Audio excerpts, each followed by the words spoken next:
Mini router UPS কিভাবে বানাবেন আজকের ভিডিওতে সেটাই দেখবেন।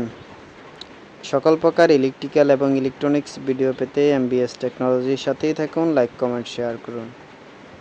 তো আমাদের হচ্ছে মিনি ইউপিএস একটা সার্কিট বোর্ড লাগবে, যেটা ভিডিওর প্রথমে দেখাইছিলাম। আর এরকম ডিসি পোর্ট লাগবে হচ্ছে 2টা।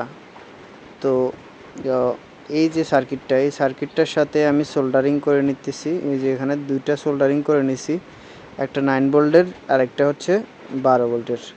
2টা জ্যাক এখানে সোল্ডারিং করে দিছি। এটা 40 ওয়াটের একটি বোর্ড। এখানে আউটপুট ভোল্টেজ আছে 4টা। প্রথম একটা আছে 5 ভোল্ট, 5 ভোল্ট থেকে সিসি ক্যামেরা চালানো যাবে। আর একটা আছে 9 ভোল্ট, 2টা আছে 12 ভোল্ট। 5 ভোল্ট থেকে আপনি মোবাইল ফোনও চার্জ করতে পারবেন ইচ্ছে করলে, বা সিসি ক্যামেরাও চালাইতে পারবেন। আর 12 ভোল্টের আছে 2টা, 9 ভোল্টের একটা। 9 ভোল্ট দিয়ে অনু চলবে, 12টা চলবে, 12 ভোল্ট এগুলো দিয়ে অনু 12টা চলবে। তো এখানে আরেকটা আছে চার্জিং, এখানে চার্জিং ইন হবে, মানে এই ব্যাটারিটা, আমাদের যে ব্যাটারিটা কানেকশন হবে, ব্যাটারিটা এখান থেকে চার্জ হবে। চার্জের জন্য আমরা এখানে এটা লাগাবো। ওকে, এখন আমরা এই যে নিয়ে নিচ্ছি ব্যাটারি 12 ভোল্ট, এটা একটা ব্যাটারি প্যাক।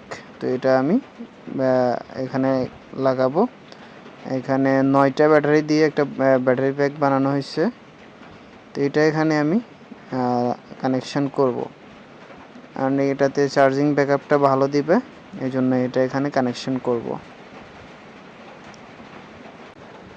আপনাদের কারো যদি এই মিনি ইউপিএস সার্কিট বোর্ড প্রয়োজন হয়, অবশ্যই কমেন্টের মাধ্যমে জানাবেন, আপনাদেরকে দেওয়ার চেষ্টা করব।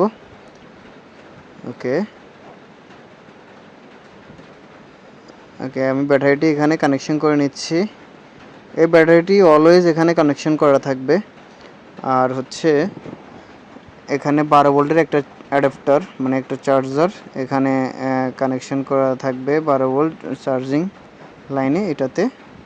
আর এটা হচ্ছে একটা সুইচ, এই যে এটা লাগানোর সাথে সাথে লাইন চলে আসবে। ওকে, আমার এখানে লাইনের যে পার্সেন্টেজ, ব্যাটারির পার্সেন্টেজগুলো এখানে দেখাচ্ছে ইন্ডিকেটারে। প্রথমটা একটা হচ্ছে 25 আর একটা 50। আমার ব্যাটারিতে 50% চার্জ আছে, এই জন্য 2টা লাইট জ্বলতেছে, 2টা ইন্ডিকেটর, মানে 25, 50, 75 এভাবে 25 করে এখানে করা। তো আমার এখানে হচ্ছে মোটামুটি এখানে সব কানেকশানটা শেষ। তো এখানে লাগাবো অনু, আর এখানে হচ্ছে রাউটার। এভাবে কানেকশন করলে রাউটার অনু রিসেট নিবে না। এতক্ষণ ভিডিওটি দেখার জন্য অসংখ্য ধন্যবাদ।